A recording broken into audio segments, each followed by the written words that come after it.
School વાહનોની હડતાળને કારણે 9 લાખ વાલીની સ્થિતિ સુડી વચ્ચે સુપારી જેવી પણ કોઈને પડી નથી। સ્કૂલ વાહનોને પરમિટ, સરપ્રાઇઝ ચેકિંગ તેમજ ભાડા માટે મીટર મુદ્દે સ્કૂલ વર્ધી એસોસિએશને અને સરકાર વચ્ચેની ખેંચતાણોને લઈ કોઈ અંત હજુ સુધી આવ્યો નથી।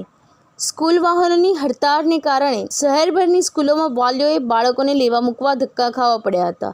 સમગ્ર વિવાદ અંગે વાહન વ્યવહાર મંત્રી હર્ષ સંઘવીને પૂછવામાં આવતા તેમણે કહ્યું કે સ્કૂલ વાહનોમાં સેફટી મુદ્દે સમાધાન નહીં થાય, જરૂર પડે તો સ્કૂલ વાન અને સ્કૂલ રિક્ષા ચાલકોને થોડો સમય આપવા વિચારી શકાય। હડતાળથી 9 લાખ વાલીને પડતી હાલાકી અંગે રાજ્ય કક્ષાના શિક્ષણ મંત્રી પ્રફુલ્લ પાનસુરિયાને પૂછતા તેમણે કહ્યું હતું કે આ મામલામાં શિક્ષણ વિભાગની કોઈ ભૂમિકા રહેતી નથી। હડતાળ અંગે કેટલાક વાલીએ પ્રતિક્રિયા આપતા જણાવ્યું હતું કે નોકરી ધંધે જવાના ટાઈમે બાળકોને મૂકવા કે લેવા આવવું પડતું હોવાથી ખૂબ જ હાલાકી પડે છે।